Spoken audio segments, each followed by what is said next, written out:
네, 시작하겠습니다. 이제 다섯 번째 논문은 성폭력은 개인의 문제인가라는 건데요. 이게 이제 이 책의 맨 첫 번째 나오는 논문이에요. 왜냐하면 이 논문이 바로 이제 이 책이 나오게 된 원인이 된 논문인데요. 이제 제가 이 논문을 쓰게 된 시점이 그 미투 운동이 한참 한국 사회에서 벌어지고, 그다음에 이제 강남역 살인 사건, 이제 강남역 살인 사건을 뭐라고 명명하느냐가 이제 사실은 그 문제가 이슈가 됐던 그런 시대가 있었어요. 이게 이제 2017년, 18년 정도 되는 것 같아요.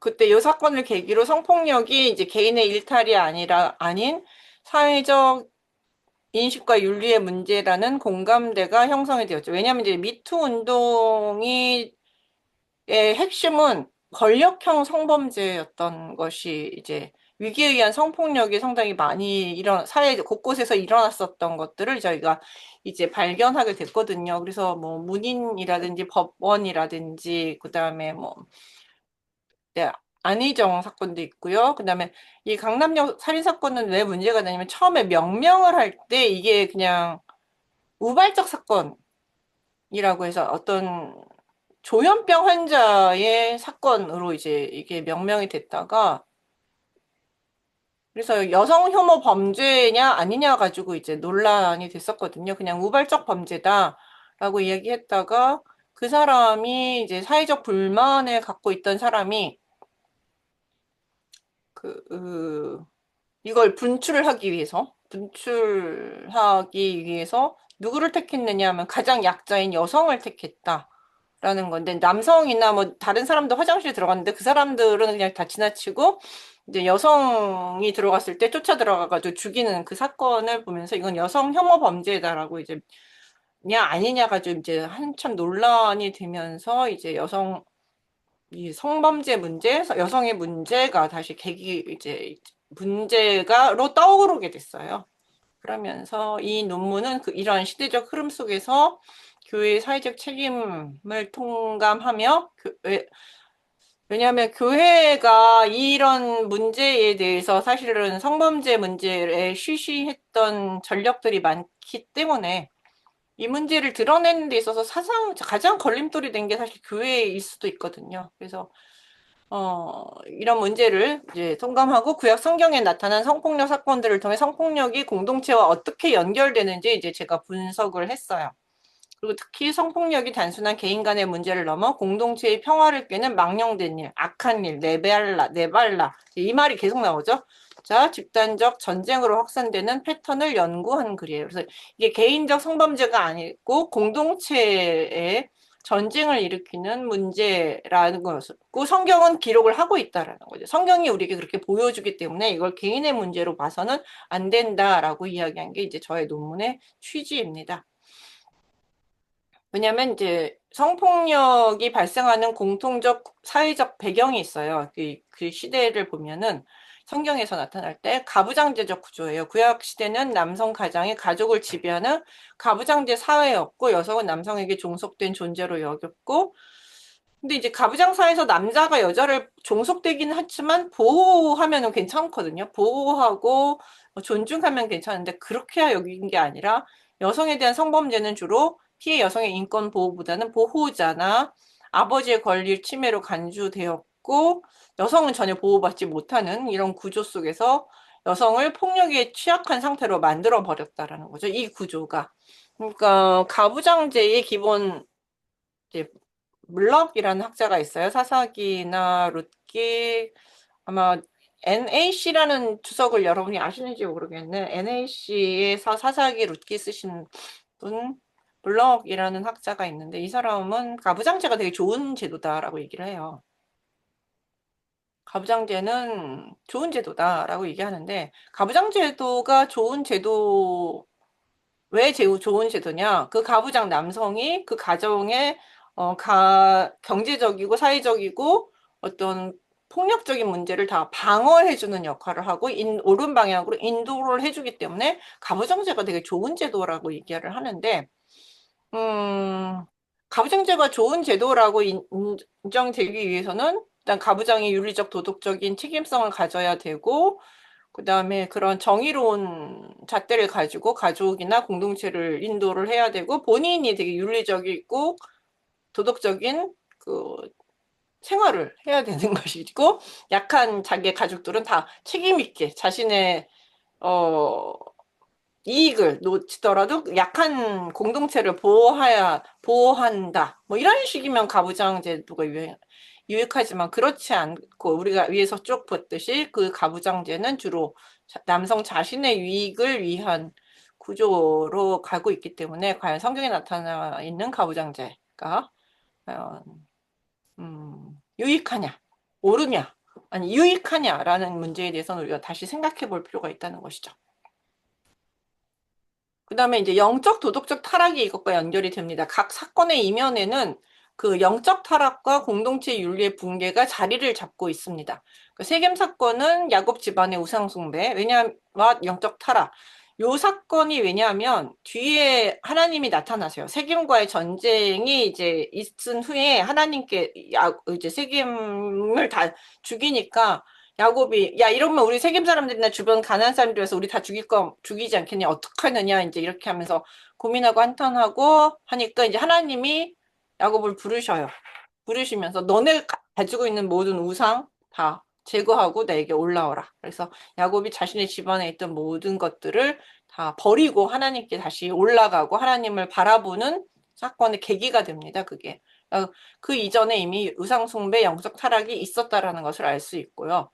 암논 사건은 이미 다윗의 어떤 미개적 성범죄라는 악영향의 배경이 되고 있죠. 여기 악영향일 뿐만 아니라 그 안에 이미 그게 뭐가 들어있었냐면은 불신앙이 들어있었죠. 하나님, 이제 권력을 가진 자로서 하나님보다 자신의 욕망에 우선으로 하고 있는 그런 불신앙의 모습들이 그 안에 이미 있었고, 그 다음에 기브아 사건은 나그네에 대한 환대란 사회적 미덕이 사라진 혐오와 배척의 문화를 보여주면서 그 누구도 하나님을 찾지 않는, 하나님에 대한 이상을 생각하지 않는 그런 모습들을 우리는 이제 다 찾아볼 수 있는 것이죠. 그러니까 이 성범죄는 성경에 나타나는 성범죄 문제, 심각한 성범죄 문제는 전부 구조와 권력 구조, 남성 중심의 권력 구조와 영적 도덕적 타락의 문제를 같이 같이 가지고 있는 사회 속에서 일어나는 범죄라는 것을 볼 수 있어요.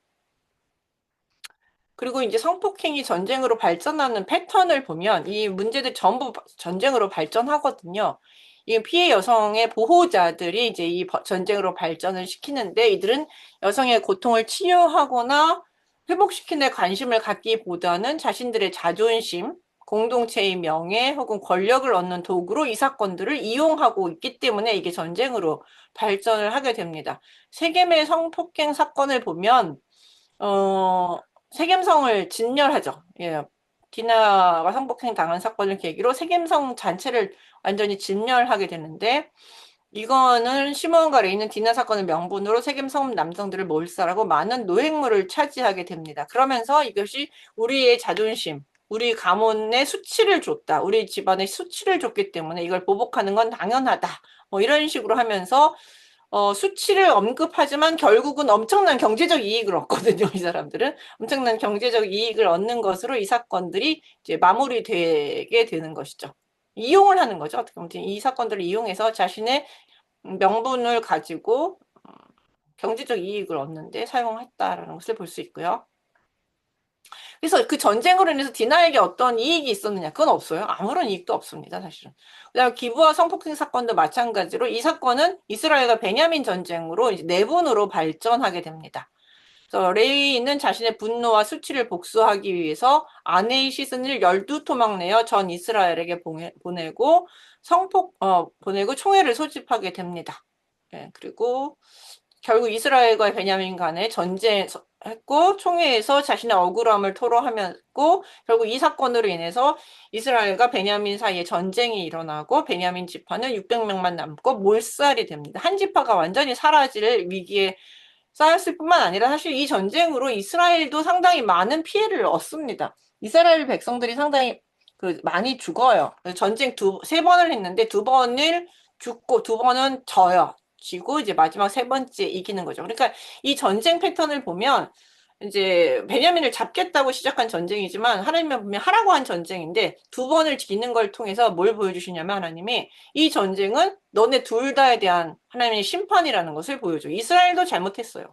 그다음에 베냐민도 잘못했어요. 그 당시 전체적으로 하나님을 찾지 않고 자기의 옳은 대로 하고 있는 이스라엘에 대한 심판이라고 볼 수 있습니다. 이 전쟁. 에 대한 것들이 결국 전쟁까지 몰고 오는 상황에 대한 심판인 것이죠, 결국은. 그 다음에 이제 암논의 성폭행 사건은 이게 암, 암논의 압살롬의 반란으로 인해서 내전이 일어나게 되죠. 이것도 마찬가지로. 그래서 압살롬은 이 사건을 자신의 정적인 암논을 죽일 기회를 삼아서 죽여버리죠. 암논을 죽여버리고 그러니까 장자를 죽이면서 자기가 이제 그 다음 차남으로 왕권을 누리게 됐고 결국 반란을 일으켜서 이스라엘 안에 내전이 발발하게 됩니다. 이로 인해서 다윗은 자신의 예루살렘 성에서 쫓겨나게 되고 뭐 엄청난 전쟁을 하게 되는 것이죠. 이런 그러니까 패턴이 같아요. 거기서만 끝나는 게 아니라 이렇게 전쟁까지 일어나는 걸 보면 성폭력이 단순히 개인의 문제가 아니라 공동체의 갈등을 심화시킨 결정적인 촉매제라는 것을 보여줍니다. 이미 문제가 많은 사회 속에서 성폭력이 일어났고 그 성폭력으로 인해서 결국 공동체의 갈등이 표면화되고 심각해지면서 더 큰 폭력적인 전쟁이 벌어지는 것을 우리가 볼 수 있습니다. 그러니까 성경은 이런 걸 보면 단순하게 성폭력 사건은 개인의 문제다라고 보지 않는다는 것을 알 수가 있습니다. 성경 하나님의 관점은. 그러니까 공동체가 잘 해결해야 될 문제이고 그런 문제가 안 일어나는 사회는 건강한 사회이고 그 문제가 일어나게 되면 벌써 이미 문제가 있는 사회라는 것을 우리에게 이야기해주고 있다는 것이죠. 그래서 개인의 일탈은 절대 아니고 근데 이게 이제 개인의 일탈이라고 얘기하고 싶으면 어떻게 되냐면 그 문제가 일어났을 때 상식적으로 정의적으로 해결이 되면 돼요. 근데 이게 이제 왜 전쟁까지 벌어지게 되느냐 하면 이 공통점이 있습니다. 첫 번째 보면 피해 여성에 대해서 무관심해요. 이제 앞에서도 계속 봤듯이 디나 사건에서도 아무도 디나 목소리가 없다 그랬잖아요. 아무도 디나에게 세겜도 나랑 결혼하고 싶으냐 물어보지도 않고 뭐 나랑 같이 자고 싶으냐 뭐 이런 생각 그것도 묻지 않았고 나랑 결혼해 주겠냐는 묻지도 않았고 그 티나의 형제들도 세겜하고 결혼하고 싶으냐 너는 어떻게 생각하느냐 어떻게 하는 게 너 마음이 좋겠느냐 뭐 이런 물음이 전혀 없어요. 디나에 대해서 전혀 무관심하죠. 마찬가지로 다말에 대해서도 다말이 아무리 외쳐도 암논에게는 그냥 아무런 영향이 없었고 그 다음에 아버지도 그냥 화만 내고 끝냈고 압살롬은 야 입 다물고 있어 라고 얘기해 잠잠하라 그냥 그렇게 얘기를 했어요. 외쳐도 말이 없었고 아예 그래서 어디는 기록하지 않았죠. 예, 레위기에서 그러니까 사사기에서도 마찬가지이고 다 공통점을 가지고 있습니다. 피해 여성에 대해서 관심이 없어요. 누구한테만 관심이면 가해자에게 관심이 있어요. 그냥 여태까지 그런 식의 해석이 가해졌다는 거죠. 피해 여성에 대해서는 그냥 당할 만했다 뭐 이렇게 얘기하면서 가해 남성들이 왜 그렇게 했을까? 왜 어떻게 하면 그들이 그렇게 할 수밖에 없었는가? 뭐 당위성을 주는 해석들이 상당히 많이 왔었는데 어, 그거는 그때나 지금이나 별 차이, 그때의 남성이나 현재의 남성이나 별 차이가 없는 것 같습니다. 관점이. 그다음에 가해 남성의 우월한 힘과 무책임한 태도들이 또 공통적으로 나타나요. 세겜도 힘이 셌고 아까서 보듯이 그다음에 레위인 같은 기브아에서는 기브아 성읍 사람들이 가장 권력의 최상위에 있었고 다말의 경우도 암논이 다윗의 비호를 받는 가장 첫 번째 왕자라는 힘이 있었죠.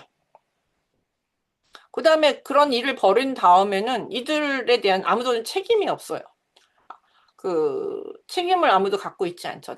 디나의 운명에 대한 화만 내요. 화는 내고 뭐 보복은 한다고 하지만 디나에 대한 어떤 관심이나 명예회복이나 어떤 회복을 위한 태도들은 전혀 나타나지 않는다는 거죠.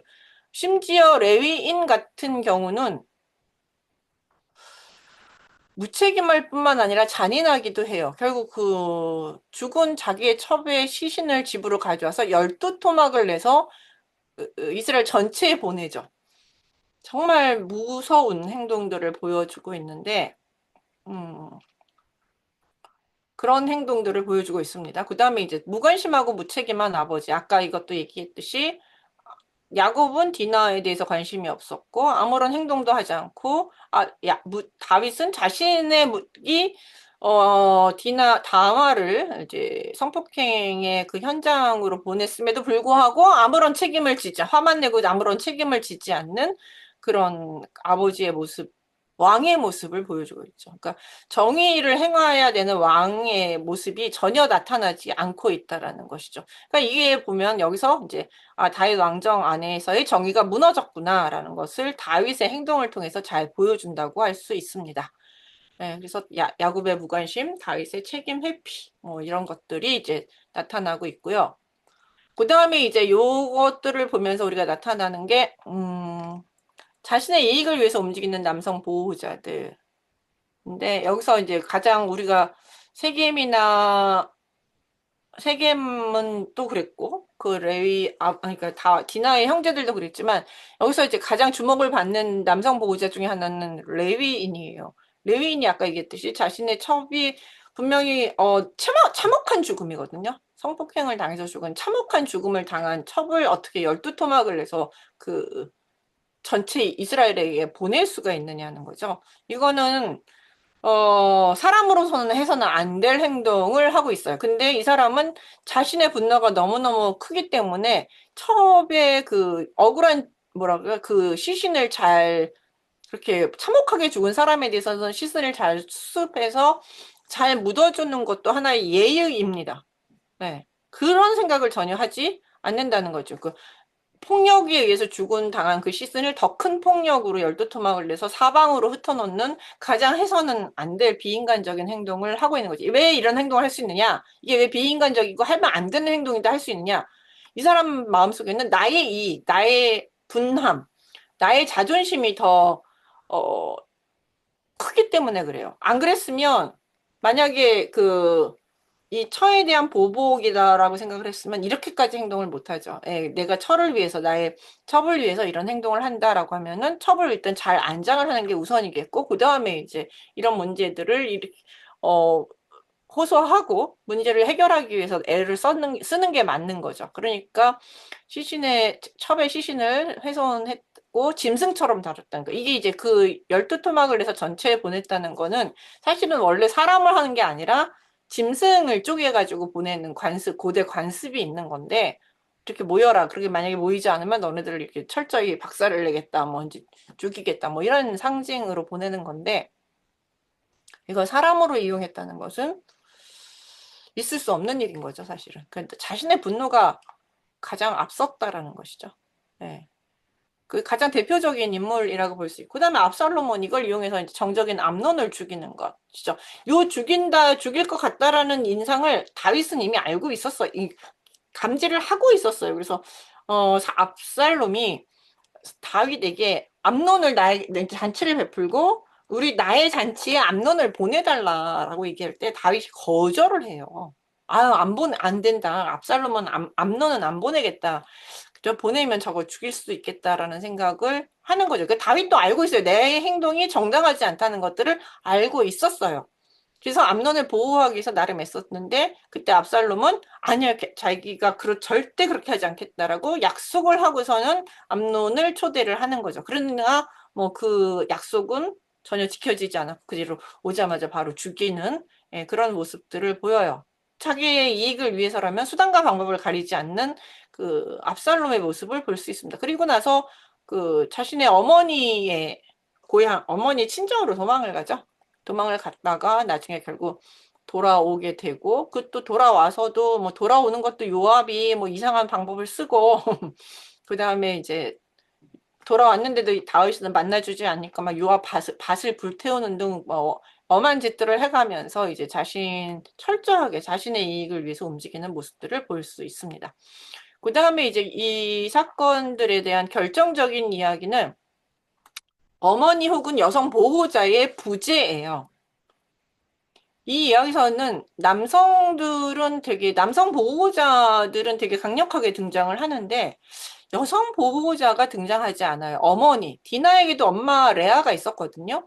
그리고 그 다말에게도 엄마가 있었어요. 마가랑 엄마가 있었고, 그 다음에 그 기부아 노인에게도 분명히 딸들이 있었다는 거 보면은 기부아 노인의 부인도 있었을 거예요. 그래서, 근데 그런 여성 보호자들이 절대 부재합니다.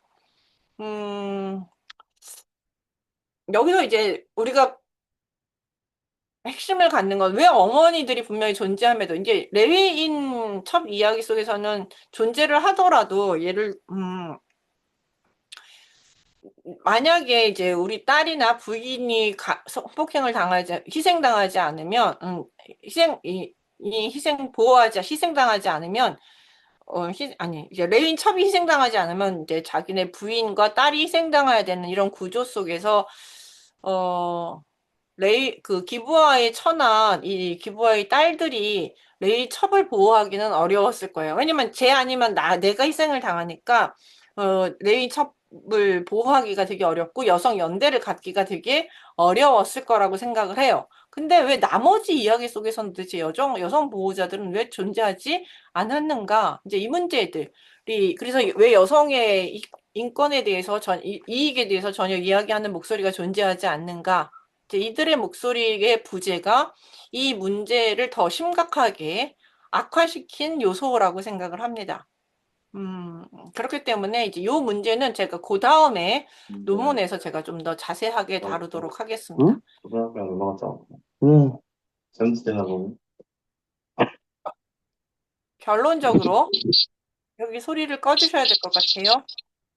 결론적으로 성폭행은 공동체의 갈등을 심화시키는 촉매제 역할을 했다고 볼 수 있고, 가부장 문화 속에서 여성의 목소리가 무시되고 여성을 희생시키는 구조는 결국 공동체 전체의 파멸을 불러오는 것이다라고 볼 수 있습니다. 그러니까 그 사회 속에서 가장 약자를 희생시키는 이 구조는 결국 공동체 전체를 무너뜨리는 것이, 하나님께서 그걸 정의롭게 보시지 않기 때문에 그래요. 그래서 성폭력은 개인의 일탈이 아니라 그 사회의 비윤리적 상황과 밀접하게 연결되어 있으며 공동체 전체가 책임을 져야 할 중대한 사건이다 라고 저는 결론을 내줬어요. 그러니까 교회 문화, 사회 문화가 이제 이런 문제에 관심을 갖고 이런 것들은 비윤리적이고 하면 안 되는 것이다라는 인식을 같이 하고 이 문제를 같이 해결하기 위해서 연대해야만 이 성폭력이란 문제가 해결이 되는 것이지, 개개인의 윤리성만을 강조한다고 해서 결코 이 성범죄가 해결되는 것은 아니라는 것을 이 성경이 잘 보여주고 있다라고 저는 이제 생각을 하게 돼요. 그래서 교회가, 성범죄 문제가 일어났을 때, 한 목회자의 그냥 일탈이라거나 한 그 성도의 일탈이라고 보는 것보다 우리 보면은 안 된다는 거죠. 이것은 혹시 우리 교회 우리 안에 문화가 이런 것들을 방조하거나 아니면 이런 것들이 일어날 수밖에 없는, 아니면 일어나고 나서 제대로 어 처리하지 못하게 하는 구조를 가진 것은 아닌가. 혹시 이런 것이 쉽게 일어날 수 있는 구조, 제대로 처벌되지 않는 그런 구조를 가지고 있는 것은 아닌가를 좀 살펴볼 필요가 있습니다. 그리고 실제로 그렇기도 하고요. 왜냐면 목회자들끼리 서로서로 덮어주거든요. 노회에서도 절대 이 목회자 성범죄로 인해서 목사를 면직시키는 경우를 거의 본 적이 없어요. 일 많지 않아요. 그냥 다른 교단으로 나가거나 다른 노예로 나가거나 뭐 잠깐 쉬었다가 다시 들어온다거나 뭐 이런 식으로 일어나죠. 그러니까 결국 요즘은 이 성범죄가 일어나면 저희도 이제 교회 안에서 해결하는 것은 거의 불가능해요. 그런 구조다 보니까. 그래서 성범죄가 일어났을 때 요즘은 그냥 사회에다가, 예, 신고를 합니다.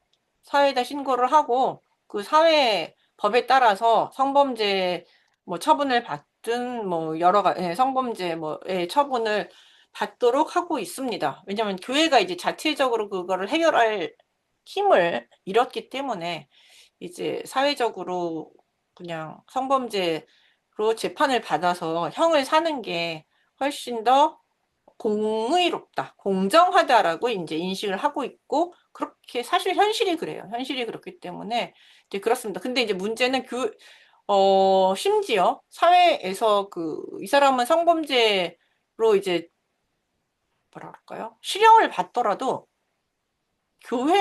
교단에서 혹은 노회에서 면직을 안 시키는 경우들도 많습니다. 이런 경우들이 이제 상당히 문제가 되는 케이스들이죠. 그래서 그동안 이제 교회 목회자들이 주로 남성 중심이다 보니 이런 문제들에 대해서 좀 서로 덮고 무시하는 상황이었었는데, 좀 사회는 이런 문제를 되게 심각하게 보고 있기 때문에 교회도 좀 심각하게 볼 필요가 있고, 이런 것들을 예방하고 하기 위해서 이제 여성 목회자들이 같이 이제 이 부분에 같이 이제 그 소속에 들어가 있어서 서로 견지하고 목소리를 내는 게 되게 중요하다고 생각을 해요. 왜냐하면 이제 제가 이런 논문을 제가 이렇게 쓰고 이런 문제들을 공론화시킬 수 있었던 이것은 사실 남성 신학자들이 한 게 아니라 여성 신학자들이 이 일들을 했거든요. 여성 신학자들이 들여다보니, 그동안 남성 신학자들이 해석했던 해석이 되게 남성 중심이었고, 가해자 중심이었구나라는 것을 발견하고, 그렇게 해석을 해서는 안 된다는 것들을 이제 이야기하면서 이런 해석들이 공론화되고, 이제는 이런 해석들이 주로 이제 주류로 점점 인정받게 되고, 사회적으로 인정받게 되는 그런 상황이 되어 왔거든요. 그래서 여성 조력자, 네, 여성들의 그런 사회에 같이 들어가서 같이 목소리를 내야 이 건전한 공동체가 되지 않을까 이런 생각을 합니다. 그래서 이제 이것과 연결돼서 제가 연구를 한 게 어머니 부재와 성폭행 당한 부재가 성폭행 당한 딸에게 끼친 영향이죠. 어머니 부재가 이제 성폭행 당한 딸에게 끼친 영향이라는 주제를 가지고 제가 이제 논문을 썼는데요. 이 연구의 그 다음 후속이죠. 그러니까 어머니 보고 여성 보호자가 등장하지 않는다는 것. 그 결과 여성 폭행 피해자의 음성이 삭제되거나 무시됐고 피의자의 이익이 무시되는 결과를 가져왔다고 생각을 하게 됐습니다. 왜냐하면 이와 대조적으로 그 구약에서 곤란에 처한 아들들, 성폭행은 아니지만 여러 가지 곤란에 처한 아들들 혹은 아들의 이익을 위해서 적극적으로 움직이는 어머니의 모습. 그래서 이들 때문에 이들이 상당히 무시되지 않고 보호받고 그 환경이 상황이 증진되는 모습들이 상당히 많이 등장하거든요. 그래도 아니 이런 엄마들이 여성들이 곤란에 처했을 때도 있었다면 상황은 좀 바뀌지 않았을까? 뭐 이런 생각을 좀 하게 됐습니다. 그래서 이제 살펴보면 구약에 왜 이런 생각을 하냐면 이제 구약에는 아들을 위해서 적극적으로 움직이는 어머니들이 상당히 많습니다. 구약 시대에 엄마가 아버지보다 힘이 없어서 이렇게 딸들을 위해서 어떤 행동을 못하는 게 아니었느냐 이렇게 볼 수도 있거든요. 엄마는 가정 내에서 어떤 힘이 없고 그렇기 때문에 엄마들이 딸들을 보호하지 못했다. 이제 이렇게 설정을 할 수 있는데 꼭 그렇다는 건 아니죠. 엄마들은 가정에서 자식을 위해서 되게 적극적으로 움직일 수 있는 권한도 있고 그렇게 움직였어요, 실질적으로. 그래서 아들을 위한 어머니들을 찾아보면은 사라와 이삭. 예, 이삭이 혹시 이스마엘과 권력이나 기타 등등 재산이나 여러 가지들을 받는 거 받을까봐 이스마엘을 내쫓거든요. 예, 이스마엘과 그 하가를 내쫓는데 아주 적극적입니다. 그 전까지 말 한마디도 못하고 있던 이 사라가 자신의 아들 이삭을 위해서는 적극적으로 나서요. 그리고 이런 상황을 아브라함은 별로 좋아하지 않아요. 그래서 심히 걱정하고 의심하고 있는데 하나님께서 사라 말이 옳으니 사라 말을 따라줘라. 하나님께서 말씀하시니까 결국은 할 수 없이 아브라함이 이스마엘과 하가를 집에서 내보내게 됩니다. 그러니까 사라가 다른 데는 말을 안 하다가 딱 이삭 문제에 걸리니까 엄청 적극적으로 나서서 결국 이삭의 단독 산소, 예, 지분, 이삭의 뭐죠, 랄까요? 이삭의 그거, 권리를, 확보해 줍니다. 그다음에 이제 리브가와 야곱의 경우도 마찬가지죠. 리브가가 야곱이 장자권을 받게 하기 위해서 자기 남편을 속이고 그 저주가 나한테 오게 하라. 뭐 내가 그 저주 다 받을 테니까 너는 무조건 아버지를 속이고 에서 대신 이삭의 그 축복을 받아라. 라고 하면서 적극적으로 도와요, 야곱을.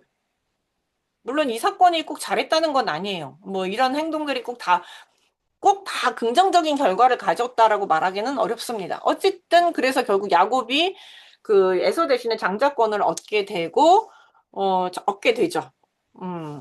결과적으로는 이제 야곱이 집에서 도망가야 되는 상황이 되긴 했지만 이삭에게 축복이란 축복은 야곱이 다 받고 도망가게 됩니다. 여기서 리브가가 엄청 적극적으로 행동해요. 그 다음에 이제 밧세바와 솔로몬의 경우도 마찬가지. 밧세바가 그동안은 조용히 있다가 이제 적극적으로 나서는 데가 딱 한 번인데 이때예요. 솔로몬이 왕이 됐는데. 네. 그러니까 아도니아가 왕으로 올라섰다라는 소문을 이제 나단이 듣고 밧세바에게 찾아오죠. 그 소문 들었느냐? 그러면서 당신이 이제 다윗 왕에게 찾아가서 솔로몬을 왕으로 앉힐 수 있도록 해야 되지 않느냐라고 이제 이야기를 하니까 밧세바가 당장 다윗을 찾아가서 당신이 솔로몬을 왕으로 앉히기로 하나님 앞에서 약속하지 않으셨습니까?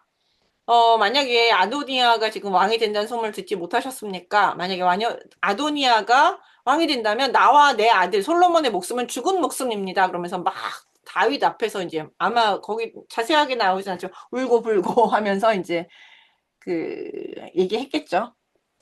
그러니까 이제 그 소리를 그리고 마침 그 이야기를 하는 와중에 이제 나단도 나타나가지고 이제 같이 도와가면서 그 아도니아가 되는 것을 막고 솔로몬이 왕이 되는 것을 이제 왕이 되게 만들어냅니다.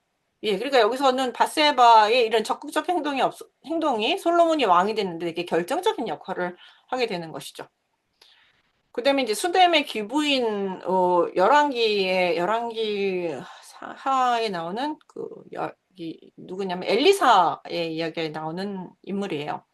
수넴의 귀부인인데 여기가 엘리사를 아주 잘 섬기니까 엘리사가 이제 이 아이가 아들이 없는 이 수넴 귀부인에게 아들을 낳게 해주겠다고 얘기했고 아들을 낳게 됩니다. 근데 그 아들이 어느 날 갑자기 죽어요. 아침에 나갔다가 점심때 머리 아프다고 집에 들어와서 바로 죽어버리는 그런 끔찍한 사건이 벌어졌는데 이 사건에서 어머니가 엘리사를 찾아갑니다. 내 아들 살려내라고. 그래서 엘리사가 자신의 시종을 보내니까 안 됩니다. 당신이 오셔야 합니다. 그래서 엘리사한테 찾아가가지고 반드시 와서 우리 아들을 살려내라고 아주 강권을 하죠. 이렇게까지 뭐 그러니까 엘리사가 어쩔 수 없이 이제 이 수넴 기부인에게를 찾아가서 아들을 집에 가서 아들을 살려내는 그런 사건이 하나 있습니다. 여기서 보면 이 아들 문제에 적극적으로 개입한 4명의 어머니의 모습을 보면 구약시대에 어머니들이 가정 내에서 권위를 가지고 있으며 보호자이며 양육자였다는 것을. 그래서 아들의 문제에 매우 적극적으로 나서서 그들의 왕권, 뭐 축복, 권한, 권리 이런 것들을 다 챙길 수 있는 권력을 가지고 있다. 것을 볼 수 있습니다. 근데 이런 권한을 가진 어머니들이 곤란에 빠진 딸 사건에서 등장하지 않는다는 것은 상당히 의문인 거죠. 예. 그 이유에 대해서 이제 여러 가지를 생각을 해봤는데요. 첫 번째는 남아선호의 가부장 사회의 영향 때문이라고 보입니다. 이제 성경은 가부장제 시대를 배경으로 있기 때문에 딸보다는 부계 혈통을 이을 아들을 중요하게 여겼고 그 결과 어머니의 가장 중요한 임무는 가계를 이을 아들을 낳고 아들을 보호하고 양육하는 것으로 규정되어 있습니다. 그 결과 불임시 모든 어머니는 아들 낳기를 원했고 모두 아들을 주겠다는 신탁만이 나와요. 여기 창세기 16장 사라 이야기라든지 그다음에 리브가에게도 그랬고, 사사기 그 뭐죠? 이거는 사사기 삼손 태어날 때도 마찬가지고, 사무엘 이야기에서도 마찬가지고, 뭐 불임해서 기도하면 아들을 낳게 해달라 그러고, 아들을 낳게 해줄 것이다라는 신탁만 주어야지, 딸을 낳게 해달라라는 기도나, 낳을 것이라는 신탁은 전혀 존재하지 않습니다. 그리고 이제 족보에도 아들이만 나오지, 주로 딸은 거의 등장하지 않습니다. 그러니까 이제 요 상황은 아마 우리 사회도 우리 한 세대 전에 저희 집도 보면 딸넷 아들 하나거든요. 딸넷 아들 하나인 집들 많죠. 딸 많은 집에 아들 하나인 집. 왜 그랬을까요? 아들이 그 북의 혈통을 잇는다는 관습 때문에 아들은 꼭 있어야 된다. 뭐 이제 이런 문화적 결과이죠. 네, 그런 멀지 않은 시대에 우리까지도 그랬던 시대를 살고 있었습니다. 그러니까 아들 낳게 해주십시오라고 가서 치성드렸지 딸 낳게 해주십시오 치성드린 집은 하나도 없었죠. 그 사이 기도 제목도 전부 뭐 아이 낳게 해달라고 그랬지만 결과는 아들을 중요하게 여겼었던 거죠. 이것도 교회 기도 제목도 많이 있었던 일들 중에 하나예요. 멀지 않은 시대 얼마 전에. 그렇기 때문에 그리고 이제 구약은 아들만을 중요하게 여기고 어머니 역할을 아들을 위한 보호자로 한정하고 있기 때문에 딸을 위한 어머니 모습에는 관심을 두지도 않고 기록도 하지 않았어요.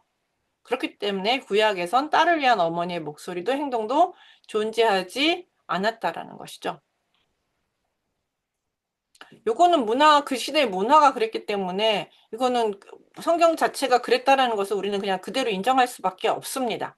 그 시대의 문화적인 한계예요.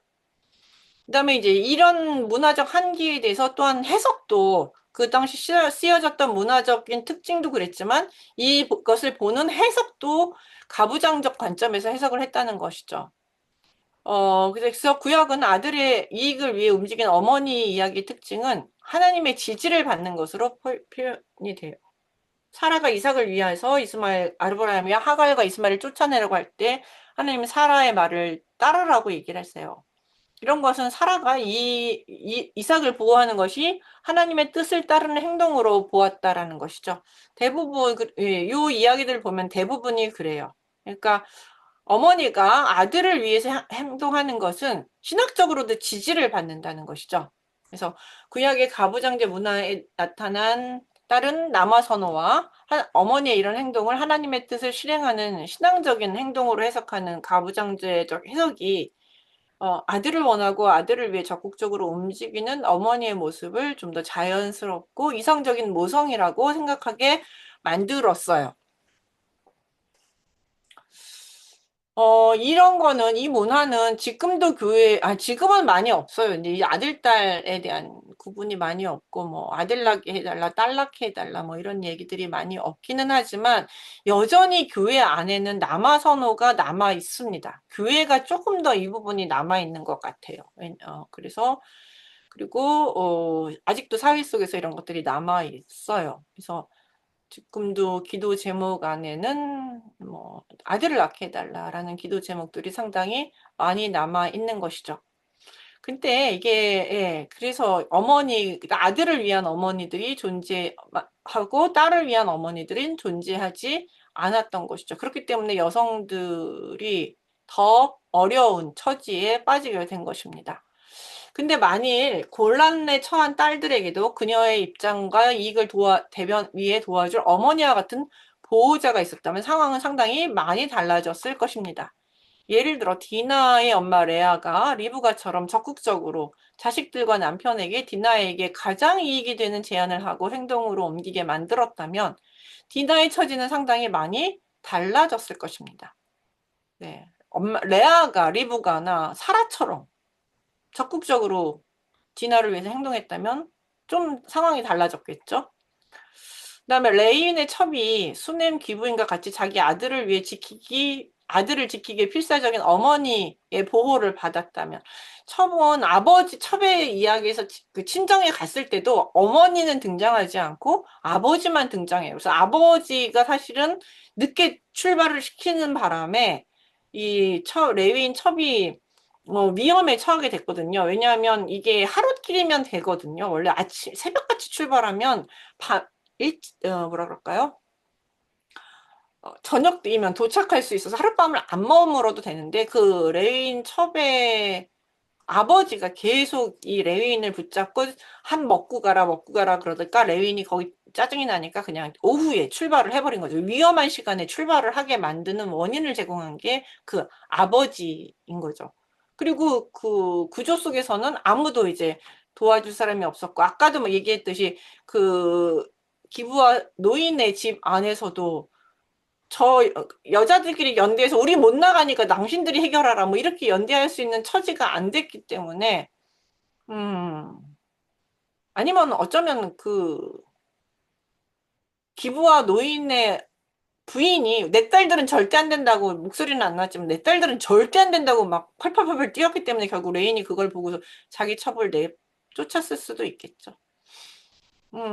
그러니까 보호를 받았다라면 그러니까 이렇게 비참하게 죽지는 않았을 것이라는 생각이 들고 마지막으로 이제 그 다말의 어머니 마아가 그러니까 이때 살아 있었거든요. 사실은.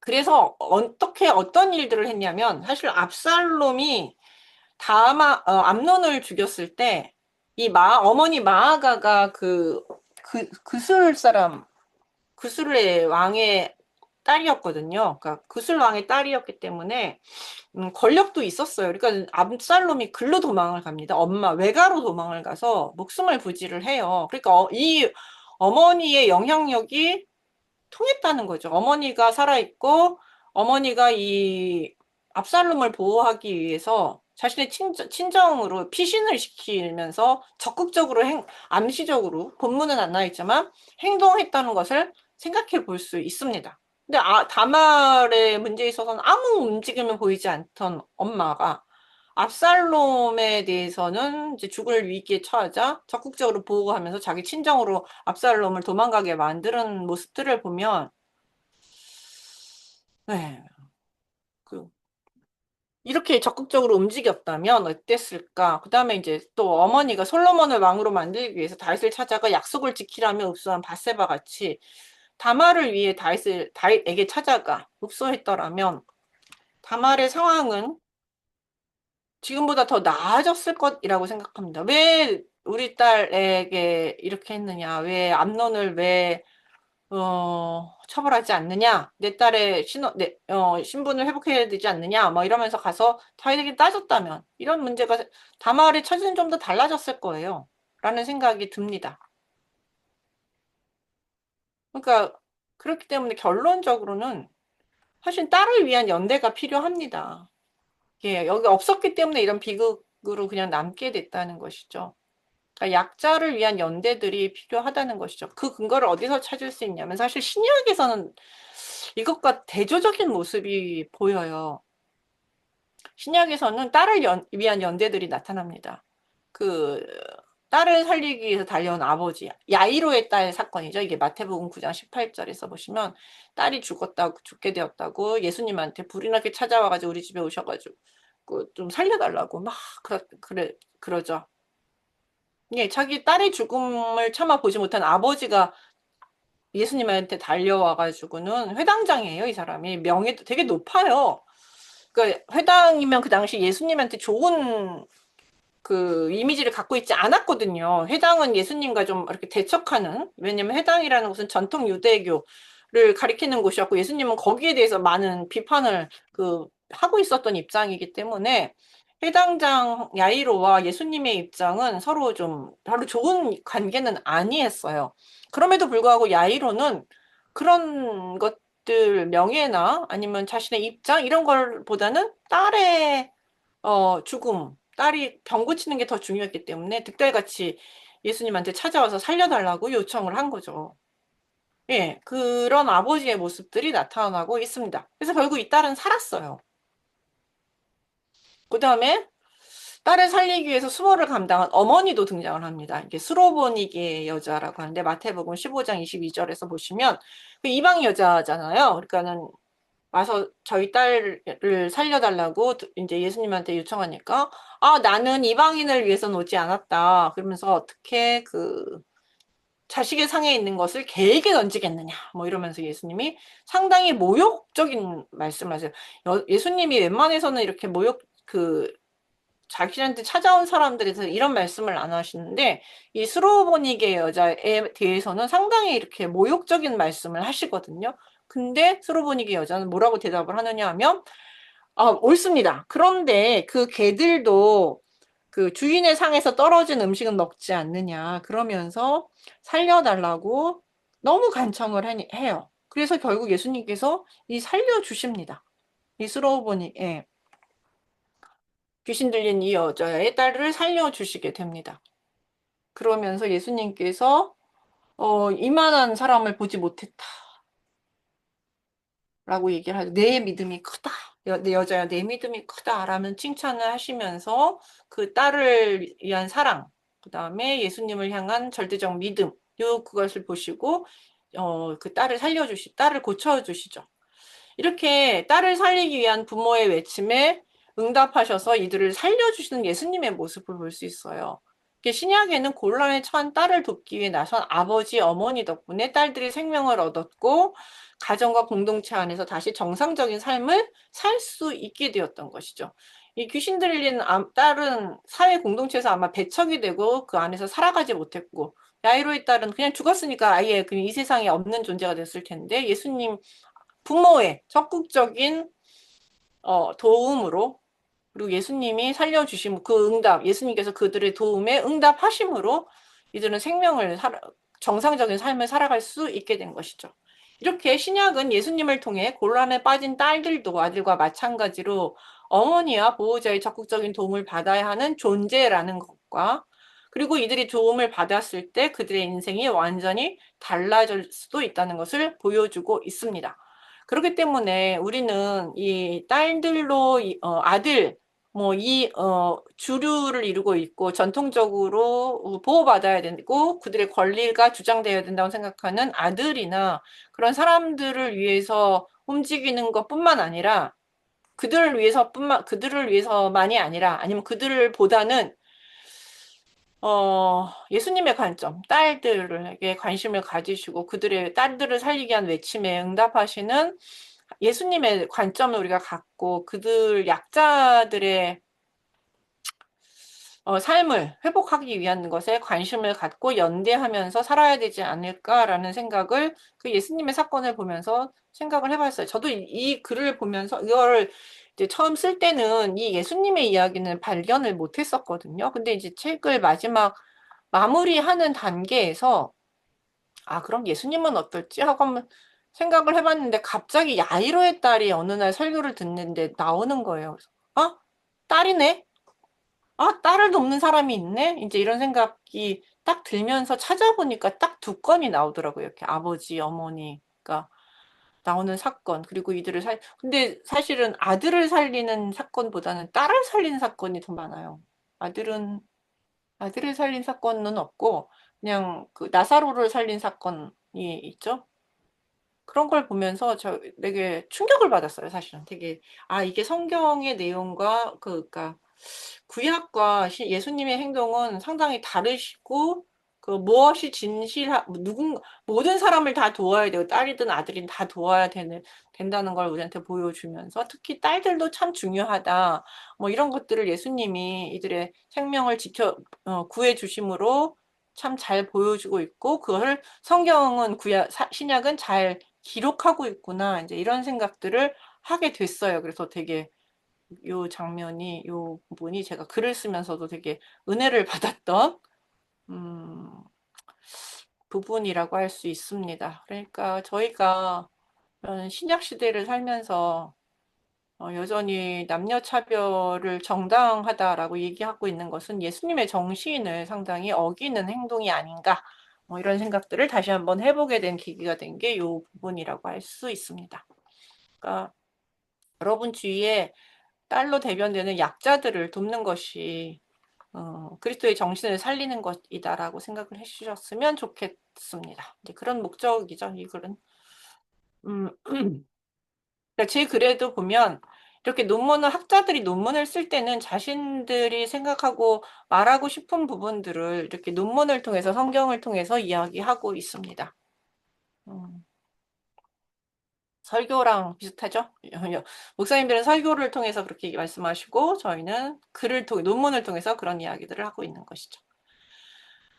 그 다음에 이제 제가 요것도 이제 이 책에 없는 거예요. 요 어머니랑 그다음에 이제 다윗의 10명의 후궁 내러티브 요것도 이제 이 책에는 없습니다. 이 책에는 없는 내용을 이제 제가 다루었는데요. 요거는 그 성폭행 사건의 마지막 사건이에요. 여기 이제 구역에 나타나는 성폭행의 마지막 사건을 이제 제가 이제 다루게 됐는데, 왜냐면 제가 순서대로 이제 다룬다고 했잖아요. 그래서 근데 요게 세 개만 있는 게 아니죠. 여기 하나 더 있어요. 그러니까 다윗의 10명의 후궁의 성폭행 사건이 본문 안에 성경에는 있습니다. 이게 이제 다 암논의 사건에서 이제 연결돼서 일어난 이제 압살롬의 성폭행 사건인데, 네. 요 사건은 인물이 사실 이 10명의 후궁은 거의 주목받지 못하고 있어요. 왜냐면 이제 이 사람들이 하나의 인물이라고 보기도 어려울 정도로 그냥 15장에서 20장 사이에 잠깐 한 줄, 두 줄로 언급되고 끝나버려요.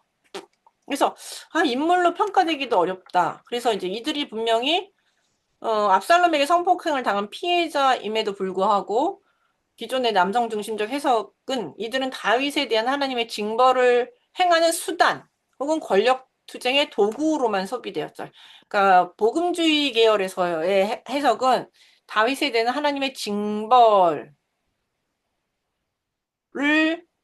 예, 의 수단이었다. 그러니까 수단화로 해석을 해서 그러니까 하나님이 나단에게 주셨던 다윗에 대한 어떤 너의 첩들은 백주대단에 이제 성폭행 당할 것이다. 너는 은밀한 곳에서 했지만 너의 아내들은 백주대낮에서 성폭행 당할 것이다라는 이런 나단의 예언이 신탁이 실현된 사건. 이렇게만 보는 거죠. 그러니까 여자들이 수단이 되는 거죠. 하나님의 말씀을 음, 뭐랄까 하나님의 말씀을 성취하게 한 수단. 이렇게 해석이 되어 왔던 거죠. 근데 이런 해석은 피의자의 고통. 분명 이들도 사람이에요. 10명의 후궁도 그냥 어떤 물건이나 이런 게 아니라 사람이었거든요. 근데 사람으로 안 보인 거죠. 그러니까 안 본 거죠, 여태까지.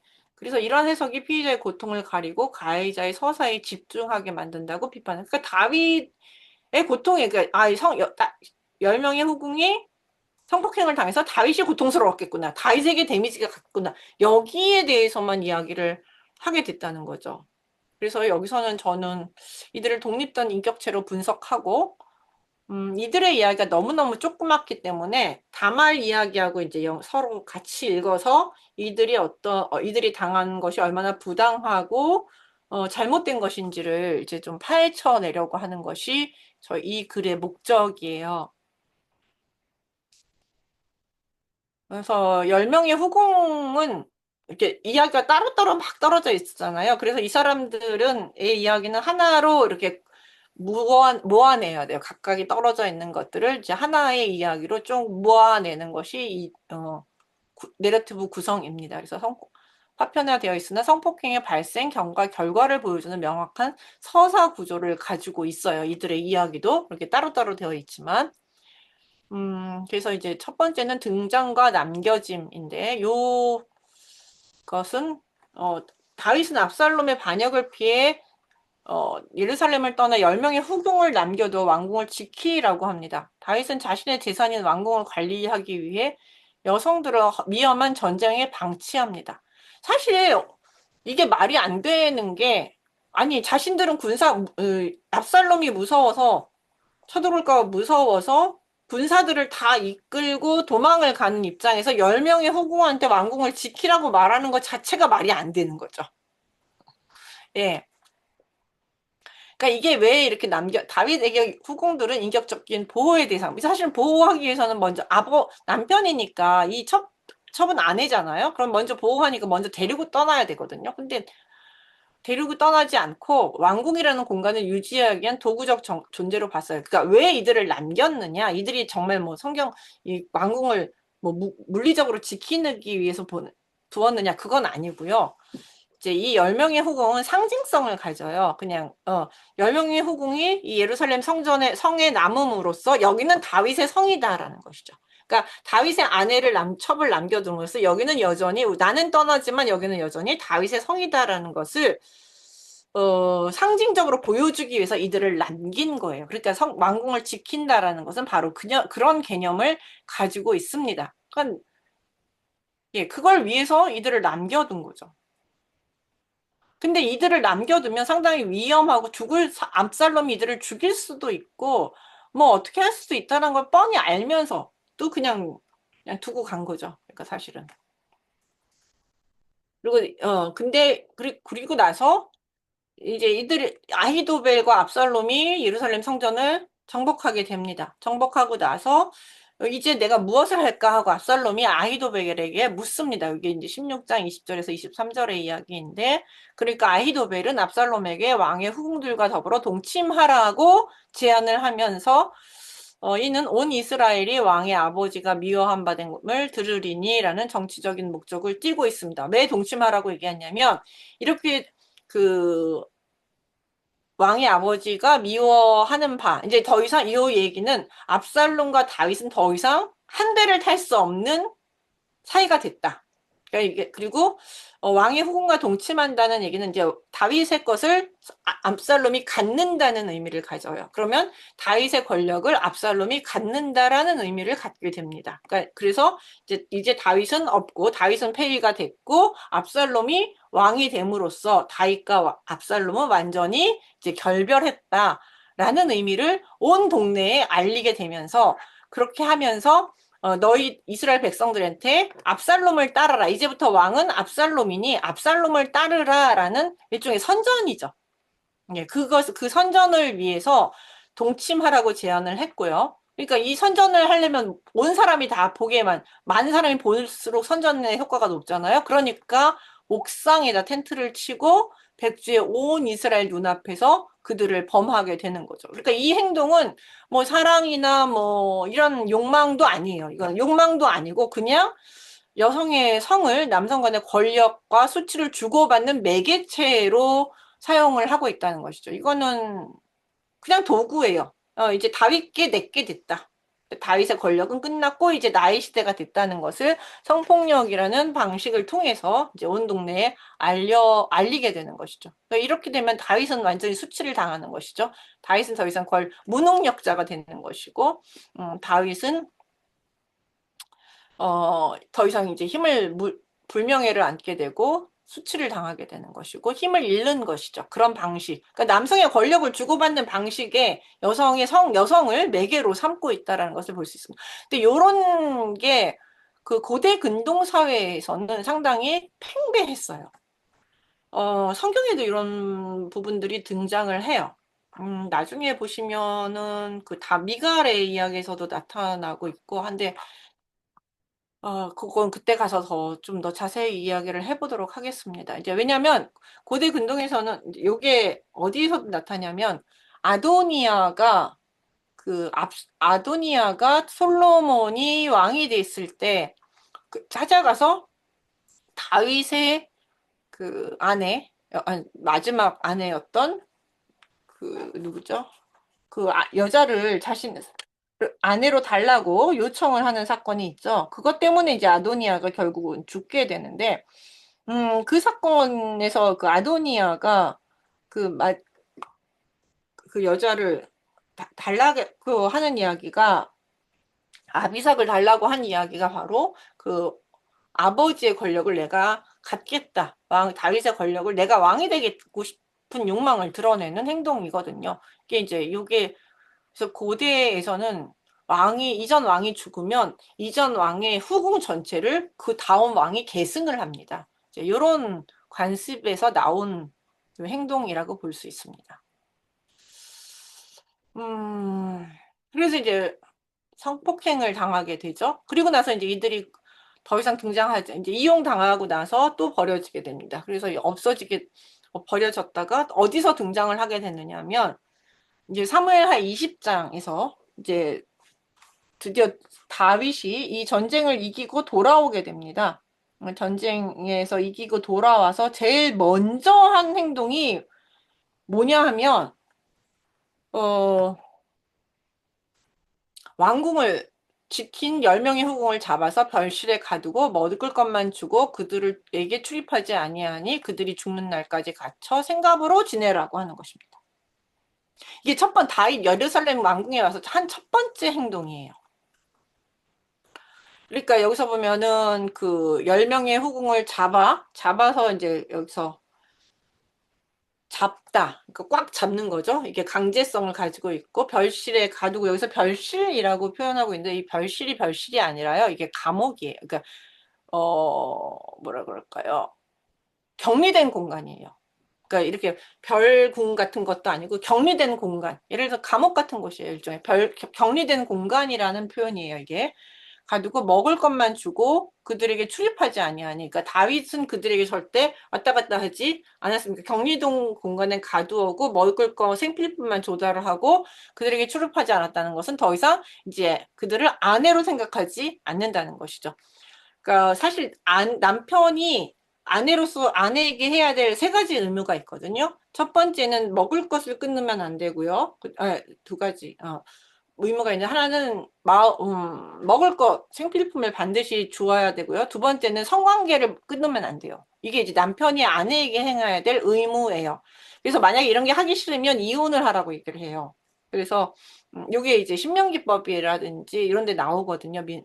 출애굽에도 나오고 신명기법에도 나와요. 그래서 이게 하녀 첩으로 들인 사람에게도 노예로 여종을 들였더라도 만약에 그가 네 눈에 안 차거든 아들에게 주지 말고 그래서 먹을 것과 성관계를 계속 하다가 그들이 눈에 차지 않으면 그냥 자유롭게 내보내라 라고 얘기하고 있고 만약에 노예에서 여성 노예에도 마찬가지로 여성 그죠? 여자 포로도 마찬가지로 먹을 것과 성관계를 쭉 하다가 그게 이제 싫어지면 그냥 자유롭게 내보내라고 얘기를 해요. 근데 다윗은 이제 그렇게 하지 않고 출입하지 않아요. 근데 남편으로서의 의무를 하지 않는 거죠. 그러니까 즉 아내로 여기지 않았다는 것이고 그래서 그들이 죽는 날까지 갇혀서 생갑으로 지내니라. 이제 요 상황이 중요한 거예요. 이게 생갑으로 지냈다라는 얘기는 그 다윗이 남편으로서의 의무를 하지 않았다라는 비난. 그러니까 요 문구 자체가요. 사실은 다윗이 잘했다라는 의미로 보이지 않고 그래서 10명의 후궁을 붙잡아서 강제로 잡아서 그들을 그 감옥 같은 곳에다 가두고 죽는 날까지 생갑으로 지내게 했다라는 것은 다윗의 비정함을 표현하는 단어들이에요. 요 단어들이. 그래서 이제 이 본문 자체는 되게 비난을 하고 있습니다. 다윗의 이 조치는 피해자의 회복을 위한 보호가 아니라 그러니까 자신의 수치를 가리기 위해서 이들이 성폭력을 당했잖아요. 압살롬에게. 그게 자신의 권위와 체면을 깎는 일이었잖아요. 그러니까 이것을 가리기 위해서 이제 안 보이게 하기 위해서 피해자를 사회적으로 매장해버리고 가둬버린 것이죠. 그러니까는 사실 압살롬이 잘못을 했는데 압살롬이 가해자인데 그 죄는 이 처벌은 누가 받았느냐 하면은 피해자인 이 10명의 후궁이 받게 됐죠. 그래서 그들은 살아있으나 죽은 자와 다름없는 황폐한 상태로 내몰리게 되었습니다. 근데 이제 이 사건은 그런데 왜 이제 더 요 상황이 말이 안 되느냐 하면 이 사건을 벌인 가해자인 여기서는 제가 언급을 하지 않았는데 가해자인 압살롬에 대해서는 상당하게 뭐라 그럴까요? 애도를 하고 슬퍼하고 연민을 갖습니다. 되게 귀하게 여겼어요. 왜냐하면 이제 도망한 다음에 요압이 이제 압살롬을 잡기 위해서 군대를 마련해서 요단 동편에서 이제 군대를 소집해가지고 압살롬과 전쟁을 하기 위해서 나가려고 할 때 다윗이 요압에게만 말한 게 아니라 공개 전체 군대에게 너네 압살롬은 반드시 살려라. 그 아이는 반드시 살려라. 압살롬은 반드시 살려서 데리고 와라. 라고 신신당부를 해요. 그러니까 요압에게만 하는 게 아니라 모든 군사들이 다 듣도록 신신당부를 합니다.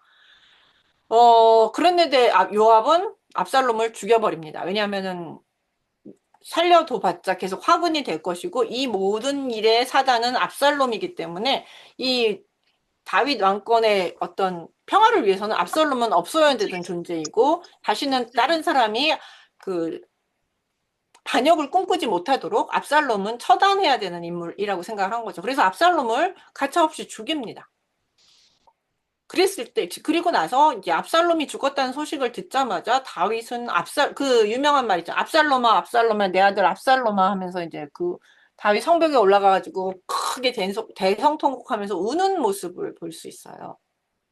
그러니까 이 모든 사건의 원흉인 압살롬에 대해서는 죽이지 말아달라고 얘기하고 죽었다는 소리를 듣고 엄청나게 막 대성통곡하면서 슬퍼하고 옷을 찢고 애도하는 모습을 볼 수 있어요. 결국 이제 이 애도가 너무 지나치니까 어 요압의 압살롬과 전쟁을 하고 돌아온 군사들이 죄인처럼 조용히 들어오게 되니까 요압이 그걸 보고서는 우리가 다 죽고 압살롬이 살았으면 좋았겠느냐, 이게 뭐 하는 짓이냐, 이렇게 하면 당신 백성들이 다윗을 따르겠느냐, 그냥 나라도 안 따르겠다 막 이러면서 이제 협박을 하니까 그제서야 다윗이 눈물을 이제 멈추고 애도를 멈추고 요압을 이제 그 군사들을 치하하고 그러니까 뭐죠? 승리를 축하하는 자리를 마련하게 됩니다. 근데 여기서 끝나지 않아요.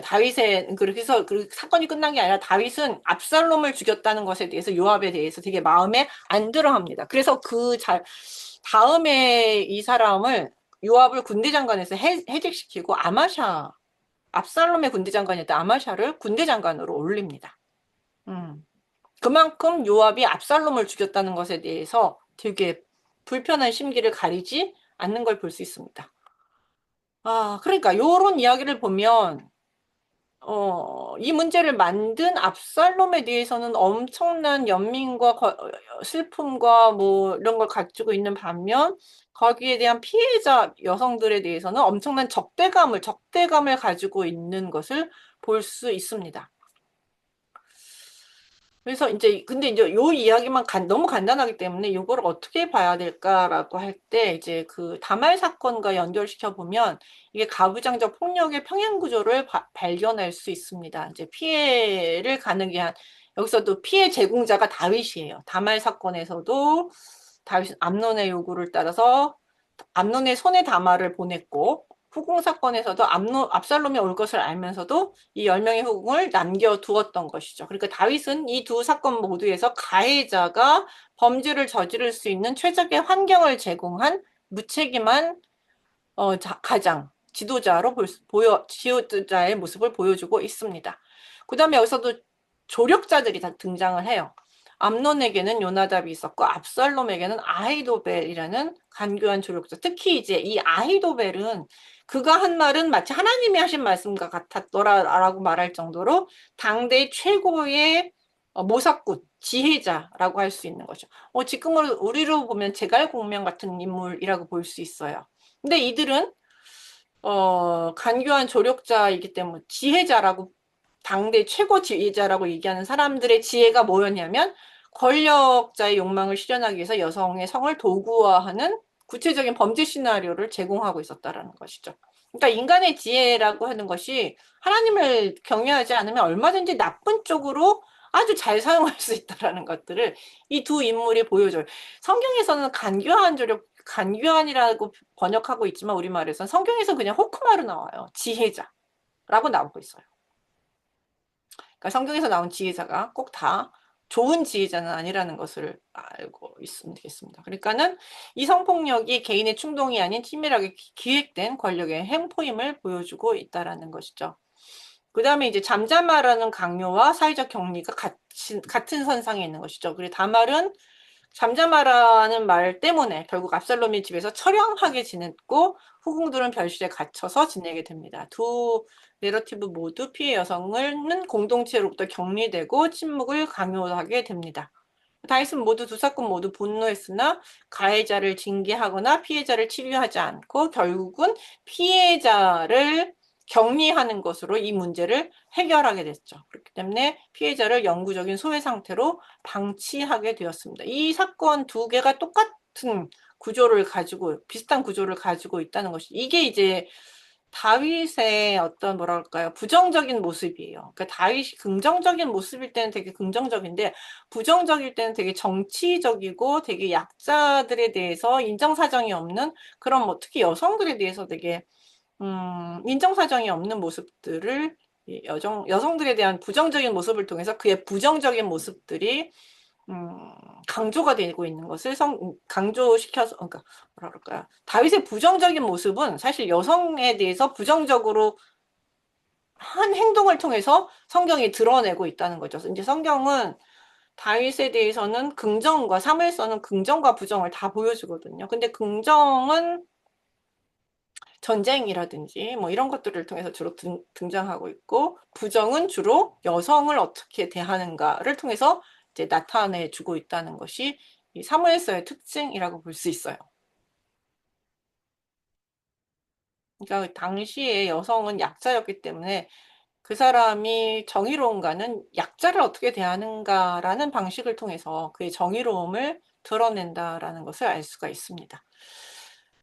이런 여기에 대한 이제 신학적 비판 및 결론을 보자면 가부장적 권력의 폭력성을 고발하고 있고 다윗에게 여성은 필요할 때 사용하고 수치가 되면 감추거나 버리는 소모품 그리고 후궁들을 별실에 가둔 것은 다윗의 명예를 지키기 위해 10명의 생명을 제물로 삼은 가부장적 폭력이었고 하나님의 정에 대한 뒤에서 이것은 이 사건을 단순히 나단 이연의 성추행만 보는 전통적 해석을 비판하고 그러니까 하나님이 무고한 여성을 다윗을 벌주는 도구로 사용하셨다고 보는 것은 하나님의 정의로운 성품에 어긋난다는 것이죠. 이건 다윗의 잘못이지 하나님의 행동이 아니라는 것이죠. 이 전체적인 구조는 다윗이 처음에 암논이 다말을 성폭행했던 사건을 제대로만 치리를 했더라면 일어나지 않을 사건들이었다는 것이죠. 그러니까 음, 이 본문뿐만 아니라 그 이전에 있었던 다말 사건든지, 그다음에 이제 바세바 사건은 안 일으켰으면 됐죠, 사실.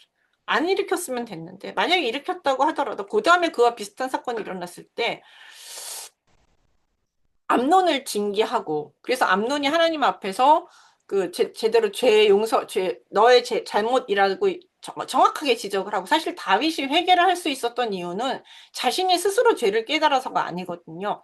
어, 암, 나단 선지자가 다윗에게 당신 잘못했습니다. 라고 분명하게 하나님이 당신을 잘못했다고 말씀하십니다. 라고 분명히 선언을 해줬기 때문에 그제서야 자신의 잘못을 깨닫고 용서를 빌었기 때문에 회개했기 때문에 이제 그 용서를 받을 수 있었거든요. 그러면은 그 방식을 사실 암논이 똑같은 죄를 저질렀을 때 적용을 그대로 했어야 된다는 거죠. 암논이 사랑스럽다 그냥 죄를 덮어주는 게 아니라 죄를 지적하고 그 죄에 대해서 응당 책임을 지도록 만들었어야 그가 그 죄를 직면하고 회개하고 살 수 있는 기회가 있었다는 거죠. 사실 암논을 죽인 건 압살롬이 아니라 다윗이라고 볼 수 있어요. 그러니까. 그리고 압살롬을 죽인 것도 다윗이라고 볼 수 있습니다.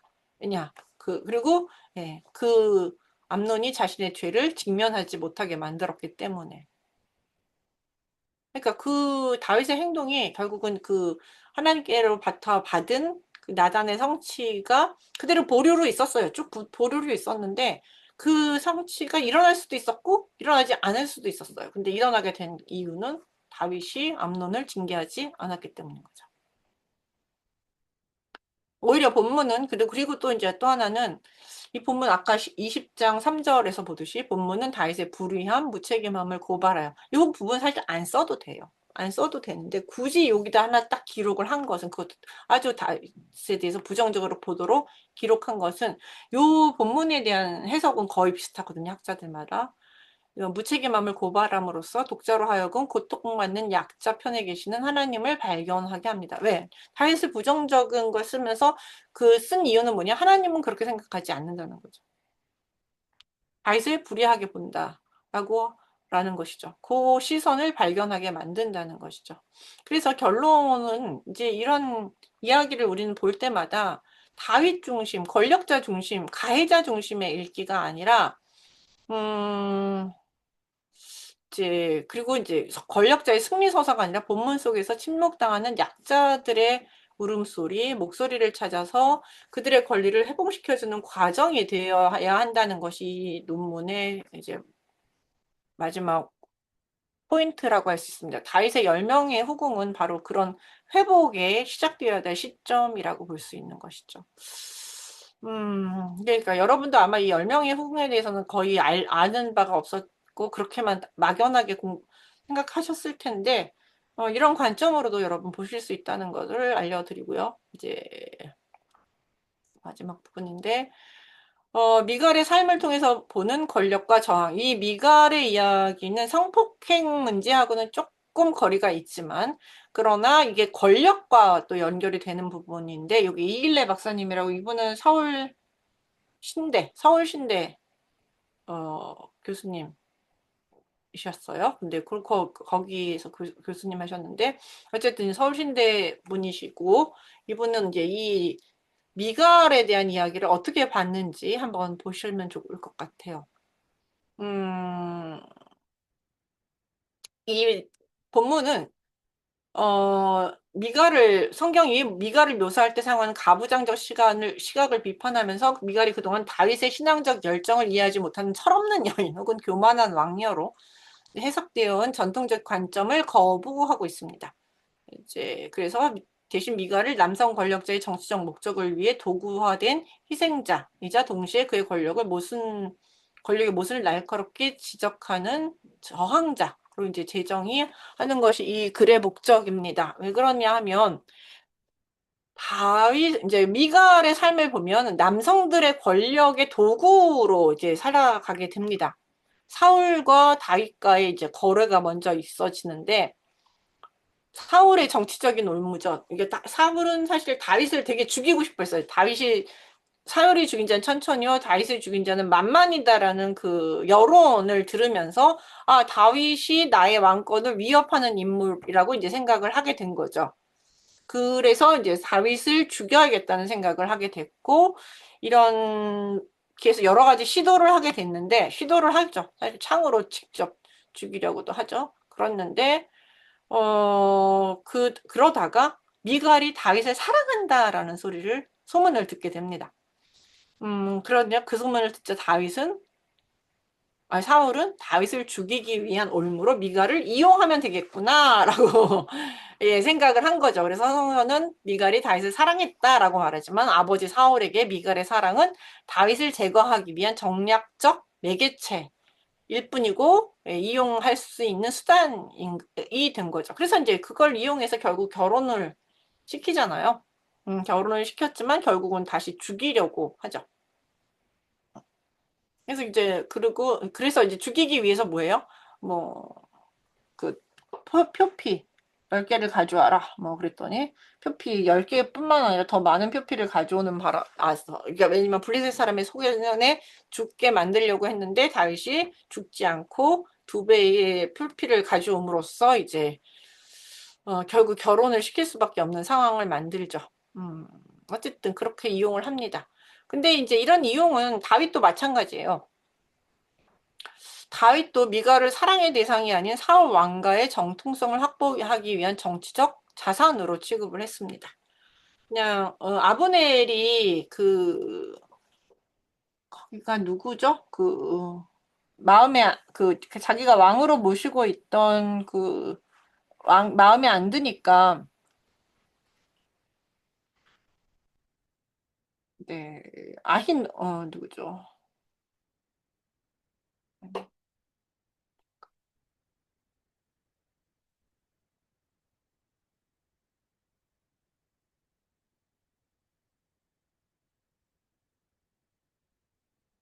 이스보셋이죠. 예, 이스보셋이 왕으로 됐는데 그러니까 이스보셋을 왕으로 섬기다가 이스보셋이 그 그러니까 아브넬이 이스보셋을 왕으로 섬겼는데 이때 이제 아브넬이 자신의 권력을 더 증강하고자 무슨 일을 하냐면 그 사울의 첩인 리스바를 취합니다. 자신의 아내로 취하게 되죠.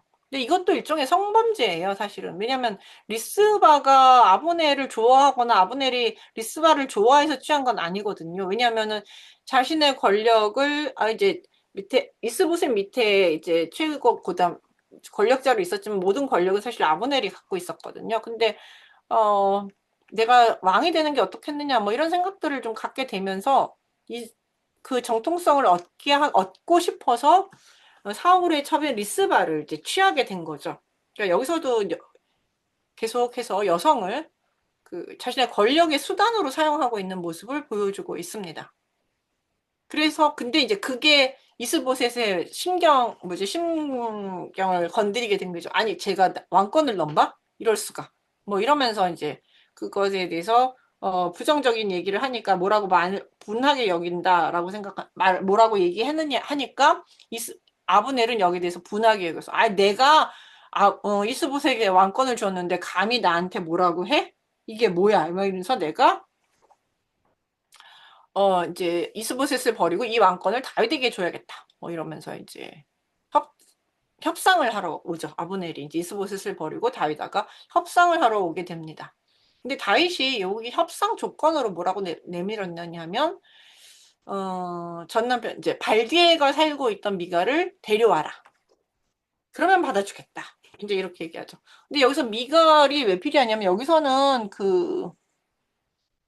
원래 내 부인이니까 데려오라라고 얘기하는 거죠. 내 부인이니까 데려오라라고 얘기를 하고 있지만, 뭐, 포피 100개로 나와 정하는 자니까 데려와라라고 했지만, 사실 고대 결혼에서 보면, 이 다윗이 그 미가를 떠났기 때문에, 이건 거의 왜냐면 잠자리나 생계를 책임지지 않았기 때문에 거의 이혼과 다름없거든요. 그럼 이혼 상태로 보면, 결국은 사울이 미가를 딴 데 시집 보낼 수 있어요. 떠났기 때문에.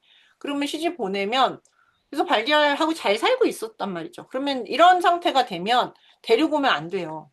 데리고 오면 안 돼요. 신명기법에는 한 번 이혼한 아내를 다시 데리고 올 수는 없습니다. 근데 데리고 왔잖아요. 데려오라고 말하는 것 자체가 이미 정당성이 없습니다. 그러나 데려오라고 얘기해요. 왜냐하면 이게 자기가 북왕국과 남왕국 유다를 전부 다 이제 통일왕으로 서려면 북왕국과의 어떤 이게 정당성이 필요한데 그 정당성을 이 미갈이 제공을 해준다는 거죠. 사울의 사위라는 것. 사울의 딸이 다윗의 아내라는 것이 그 사울 가문을 지지하는 북왕국 사람들한테는 상당히 중요한 요소가 되기 때문에 다윗의 왕권을 공고하기 위해서 이제 데리고 오라고 얘기한 거죠. 여기서도 마찬가지로 여성의 인격을 중요한 게 아니라 감정, 생각이 중요한 게 아니라 그냥 자신의 권력을 공고하기 위한 수단이 되었던 거죠. 그러니까 이 과정에서 보면 사울의 후궁 리스바도 권력 강화를 위해서 아브넬에게 성폭 행탕했고, 그 다음에 미갈도 여기서 이제 그렇게 자신의 남편과 떨어져서 사용당하게 되는 그런 모습들을 볼 수 있게 됩니다. 근데 이제 미갈은 이런 아버지나 다윗에게 저항을 한 것이죠. 첫 번째 아버지의 명령을 거역해서 생명을 선택을 하게 됩니다.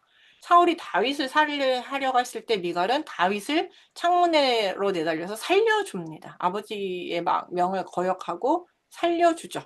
그러니까 가부장적 권위 상징인 아버지이자 왕의 명령을 정면으로 도전하면서 자신의 삶과 사랑을 선택한 주체적인 행위를 합니다. 근데 그 결과가 사실 좋지는 않았어요. 결국은 이제 혼자 남겨지게 됐고, 그 다음에 이제 발디엘에게 시집을 가게 되죠. 그 다음에 이제 다윗 같은 경우에서도 왕의 오만을 향한 예언자적 비판을 합니다. 이게 두 개 다 창문이 나와요. 창문에서 다윗을 살려줬고, 창문을 통해서 다윗이 춤추는 모습을 보게 되거든요. 창문이라는 것이 이제 어떤 모습이 나타나죠. 법궤가 들어올 때 다시 춤추는 모습을 보고 미갈이 던진 비판은 왕의 권위주의에 대한 냉철한 지적이다라고 이제 저자가 보고 있어요. 저는 요 관점이 좀 다르긴 하지만 저자의 관점입니다. 이일레 박사의.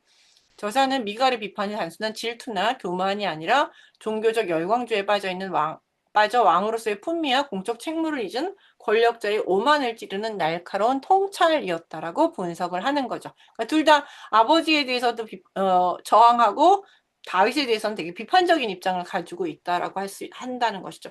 근데 사실 미갈이 다윗에 대해서는 긍정적인 관점을 가질 수가 없어요. 이미 버림받았고, 자기는 살려줬지만 버림받았고, 잘 살고 있는 자신을 다시 권력을 이용해서 자신을 수단화하는 인물에 대해서 계속 좋은 감정을 가지고 있는 것 자체가 사실은 쉽지는 않습니다. 그 가지고 있으라고 하는 것 자체가 말이 안 되는 거죠, 사실은.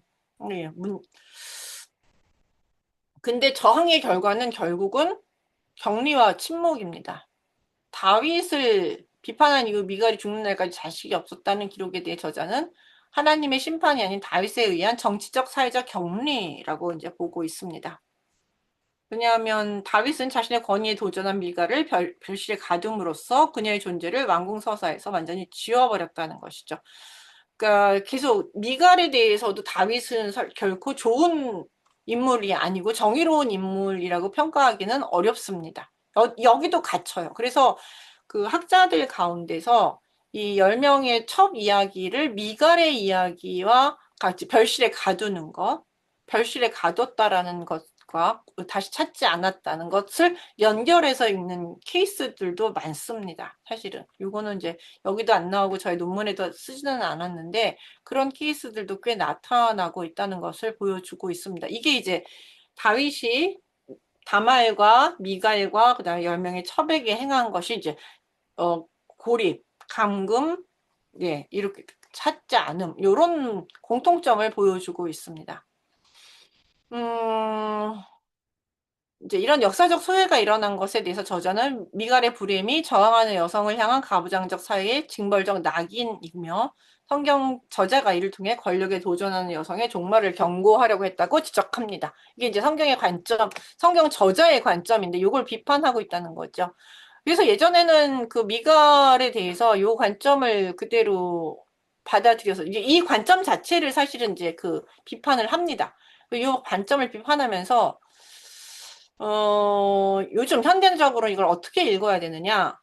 미갈은 권력의 희생양이었으나 권력의 심장부에서 당당하게 진실을 말한 인물이었고, 미갈의 저항은 남성 중심의 승리 서사 속에 가려진 약자의 고통과 주체성을 회복하려는 신학적 요청이었다. 그리고 이런 미갈에 대한 재해석은 성소송에 침묵당한 여성의 목소리를 되살리고 현대사회의 왜곡된 권력 구조를 비판하는 거울이 되어야 한다라는 것을 강조한다고 이야기를 하고 있습니다. 그러니까 이걸 그대로 읽어서는 안 된다는 거죠. 그리고 사실은 이 문제에 있어서 옛날에는 그라고 말한 다윗 여자가 나서고 쓸데없는 말을 하니까 미갈이 이렇게 저주받았다. 아이가 없다. 뭐 이제 이런 식으로 이야기를 많이 해서 여자는 잠잠하라. 이런 식으로 이 설교를 많이 했었는데 그것에 대해서는 이제 새롭게 읽어야 된다는 것이죠. 미갈이 희생자이고 희생자라는 것을 분명히 우리가 인식하고 그 희생자의 목소리에 대해서 우리가 이제 생각을 해야 된다. 뭐 이런 부분들을 우리가 생각해 볼 수가 있습니다. 그다음에 이제 제가 이제 마지막 부분에 있어서 요거는 성폭력하고는 또 좀 관계가 없는데 이게 아니 재미있기도 하고 중요한 논문이기도 해서 제가 이제 같이 소개를 합니다. 이 책에 있어서 에스겔 16장의 폭력 남편 야훼. 이제 임효명 이분은 이제 어디 계시냐면은 군선교에 계셔요. 어디 군선교인지 정확하게 모르는데 이분도 배경이 장신 쪽입니다. 이분은 장신 배경을 가지고 있는 분이시고 목사님이세요. 그래서 사역을 지금 하고 계신데 그 군선교 쪽에서 사역을 하고 계신데 음, 이분이 책이 있어요. 사무엘 하가 그 장신대에서 나온 100년 주석에 임여명 박사님의 사무엘 하 책이 있습니다. 서론에서는 이제 에스겔 16장 여러분 아세요? 무슨 내용인지? 그 이스라엘에 대한 심판을 이야기하는데, 음, 이제 16장은 야훼 여호와와 예루살렘의 관계를 남편과 아내의 관계로 설정하고 이제 예루살렘의 우상 숭배를 음행으로 규정하면서 이에 대한 잔혹한 형벌을 묘사를 하고 있어요. 근데 이제 이 텍스트가 보여주는 문제는 뭐냐면 여기가 이제 여호와가 남편으로 등장하고 있고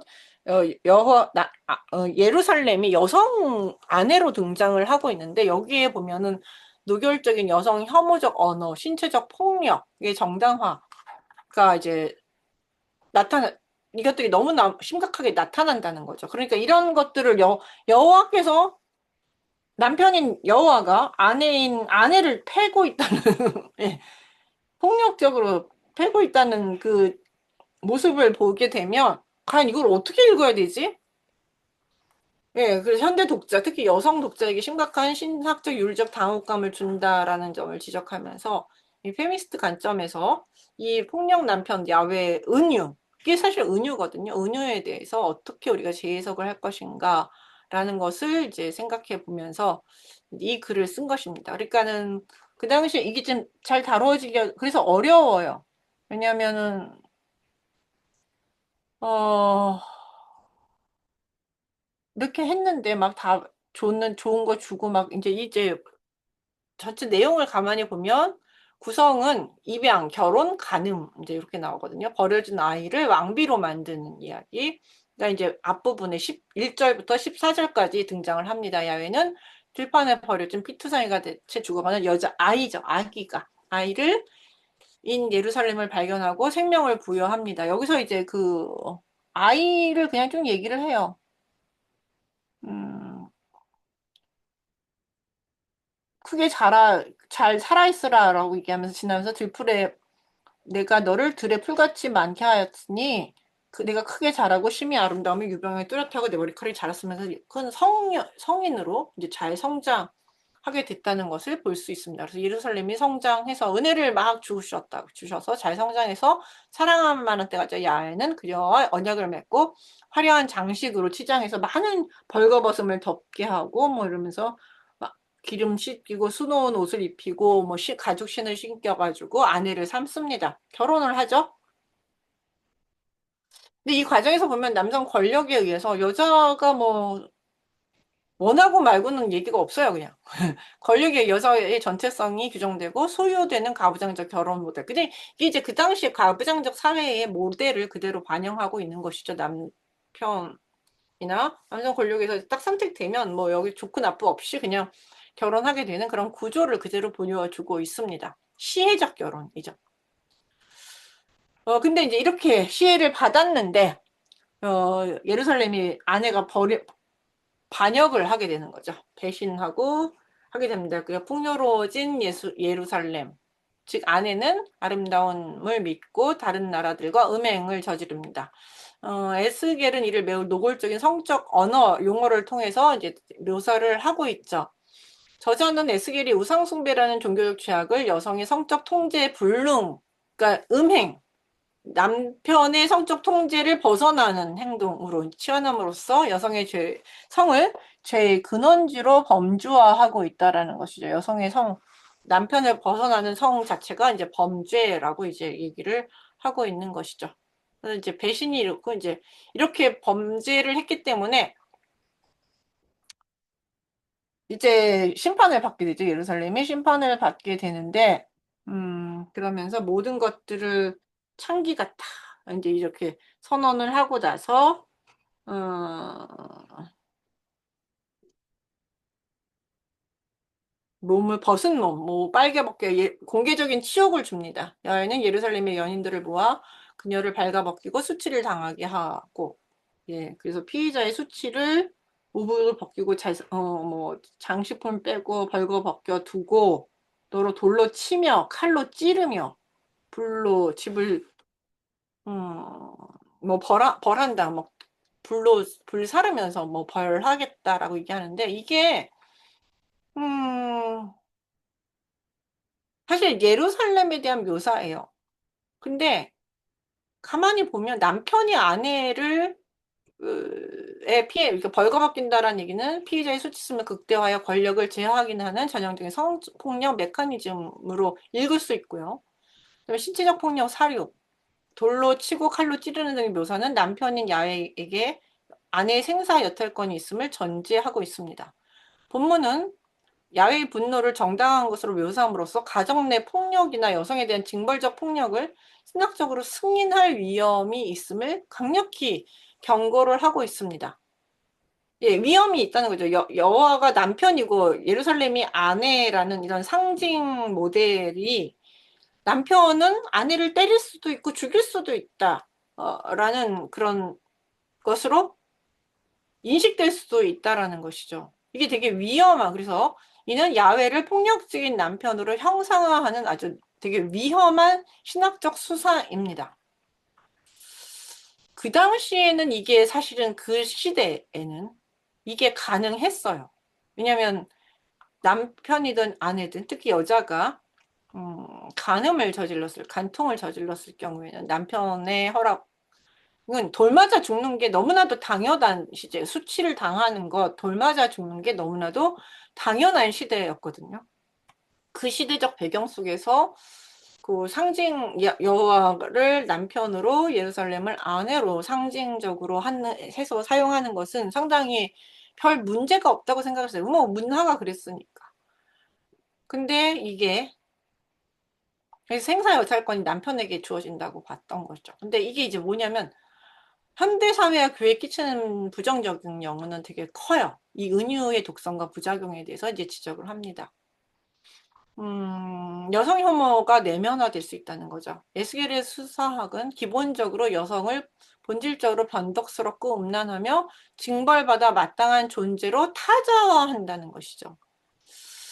그러니까 그리고 이런 성경적 비유가 역사 속에서 여성에 대한 억압을 정당화하는 도구로 사용되어 왔습니다. 그러니까 여성을 때리는 것, 남편이 여성을 때리고 억압하고 이렇게 하는 거. 여성은 원래 음란한 존재야. 이게 이제 중세의 신학이거든요. 사실 여성은 음란한 존재이고 유혹적인 존재고 언제든지 그래서 여성은 컨트롤해야 되고 여성은 때려도 되고 이런 성적 불륜을 일으켰을 때는 언제든지 수치를 줘도 되는 존재라고 사실 역사적으로 많이 되어 왔었죠. 근데 그 배경에는 이런 성서적 비유가 있었다는 거죠. 그리고 이제 또 하나는 폭력적 신관의 문제죠. 사랑하기 때문에 때린다. 정결을 위해 폭력이 필요하다. 라는 식의 논리는 야훼를 학대하는 남편의 모습으로 고착시킨다. 왜 이제 폭력 남편들이 주로 얘기하는 게 그거잖아요. 아, 내가 너무 아내를 사랑하는데 내 말을 안 들어서 때렸다. 예. 그러니까 저렇게 이게 때려야만 저 아내의 나쁜 습성이 고쳐진다. 뭐 이런 식으로 얘기를 많이 하죠, 사실은. 근데 이게 예전에 독자들이 야해 폭력을 정의로운 것으로 받아들이는 순간 인간관계에서의 폭력에 대해서도 무감각해지는 영적 부작용이 발생할 수 있습니다. 그리고 사실은 오랫동안 이게 받아들여졌죠. 그러니까 남편이 아내를 때리는 이게 이제 가정폭력의 문제인데, 가정폭력이나 데이트폭력의 문제에 있어서 사랑하기 때문에 때린다든지, 가정 내에서 남편이 아내를 때리는 것은 뭐 있을 수 있는 일, 아내를 교육하기 위해서 얼마든지 할 수 있는 일, 남편이 사랑하기 때문에 때릴 수 있는 일이라고 이제 받아들여졌다라는 것이죠. 그리고 뭐 지금은 이제 가정폭력 문제가 심각하게 받아들여져서 이 문제에 대해서 이제 더 이상 가정폭력도 폭력이다라고 보고 가정 내의 문제라고 보지 않죠. 근데 이제 그럼에도 불구하고 데이트 폭력이라는 말이 있었어요. 데이트 폭력. 데이트하는 남녀 간의 폭력이 있을 수 있다. 이렇게 해서 되게 가볍게 데이트라는 되게 긍정적이고 말랑말랑한 이야기와 폭력이라는 것이 결합되면서 마치 폭력을 되게 말랑말랑한 것처럼 별로 해가 없는 것처럼 포장하는 이런 포장에도 이런 것들이 사용이 되었었다는 거죠. 이런 내용들이. 근데 이제는 데이트 폭력이란 말 안 쓰죠. 예. 교제 폭력이죠. 교제 할 상태에서 폭력도 폭력이다라고 보고 있습니다. 말랑말랑한 것이 아니라 심각한 폭력으로 보고 있습니다. 어쨌든 인간관계 폭력에 대해서 이런 문제들이 무감각해지는 영적 부작용이 발생할 수 있고 발생해 왔었던 것이죠. 그래서 이제 이런 것들에 대해서 재해석이 필요합니다. 사실은. 이거를 무비판적으로 수용하기보다는 사실 이거는 저항적 읽기가 필요합니다. 은유의 한계를 반드시 인정해야 합니다. 성서의 언어는 그 시대의 문화적 산물임을 반드시 인정을 해야 합니다. 에스겔의 비유는 포로기의 절망적 상황에서 공동체의 회개를 촉구하는 극단적인 수사였음을 이해하되 그것이 하나님의 본질을 규정하는 절대적 진리는 아님을 분명히 해야 합니다. 이게 은유잖아요. 그 시대 사람들에게 잘 먹힐 수 있는, 그 시대 사람들이 받아들일 수 있는 은유로 이제 이 하나님 말씀들이 전달이 됐다라는 것이죠. 그런데 이것이 그리고 아내나 여성에 대한 폭력이 범죄를 규정되는 현대에서는 이게 분명히 적용될 수 없다. 시대적 한계가 있는 수사학이라는 것을 분명히 알려야 하는 것이죠. 네. 그래서 이건 하나님과 예루살렘의 문제이지 남녀 간의 문제는 절대 아니다. 그리고 지금은 아내에 대한 폭력은 절대 심각한 문제니까 해서는 안 된다라는 것을 분명히 가르칠 필요가 있습니다. 근데 이제 이런 것들이 제대로 가르쳐지지 않은 상태에서 이게 설교가 되다 보니까 좀 그러니까 듣는 여성들의 입장에서 되게 좀 심각해요. 이게 되게 힘들어요. 이게 그래서 저도 듣기 싫어요. 이런 설교는 듣기 싫어요. 그리고 피해자 관점에서 얘기해. 여성 입장에서 이 폭력을 경험할 때 느껴지는 공포와 부당함을 주목해야 합니다. 예. 이런 폭력, 이 설교를 가정폭력을 당한 여성 앞에서 해보세요. 어떤 생각이 들까요? 가정폭력을 당한 게 너무 당연하다라고 얘기하는 것과 같지 않나요? 이게 되게 심각한 문제를 일으킨다는 것이죠. 옛날에, 요즘은 안 그러는데, 옛날에 가정폭력 남편 밑에서 맞아도, 맞더라도 남편을 사랑하고, 맞더라도 남편의 구원을 위해서 기도하면서 이혼은 절대 안 된다. 그런 얘기를 상당히 많이 강단에서 했죠. 그 얘기 듣고, 또 이런 이야기를 들으면서 가정폭력을 당하는 여성은 도대체 교회 안에 구원은 어디 있고 하나님은 어디 있는가? 과연 여기 있는 게 과연 내가 구원받는 길인가 보죠? 나의 삶에 이 폭력을 벗어날 방법은 없는 것인가? 이제 이런 여러 가지 생각들을 하게 되는 것이죠. 그래서 이제 이런 것들을 해방적 신론의 전환으로 해서 야훼를 폭력적 남편으로 가지는 은유에서 벗어나서 생명을 살리고 고통에 동참하는 하나님의 이미지로 전환이 필요합니다. 그러니까 이 본문을 설교하더라도 이것이 은유임을 밝히고 하나님은 절대 폭력적인 남편이 아니다라는 것을 우리가 이제 반드시 알려줄 필요가 있습니다. 그래서 에스겔 16장에 남편 야외 은유는 가부장적 폭력을 정당화하는 독성 있는 은유가 될 위험이 있다는 걸 인식하고 성서 독자는 텍스트의 권위 뒤에 숨은 폭력적 수사를 분별해낼 수 있는 비판적 안목을 가져야 되고 하나님은 폭력으로 굴복시키는 분이 아니라 깨어진 관계를 아파하며 회복시키며 기다리는 분임을 은혜를 베푸시는 분임을 강조하는 새로운 해석학적 지평을 열어야 한다라고 이제 하면서 그 교수님께서 이제 이거 뭐죠? 김효명 박사님이 이 글을 쓰셨습니다. 이렇게 해서 예, 제가 준비한 강의는 다 끝났고요. 여기서 이제 질문들을 좀 해주시면 좋을 것 같아요. 네.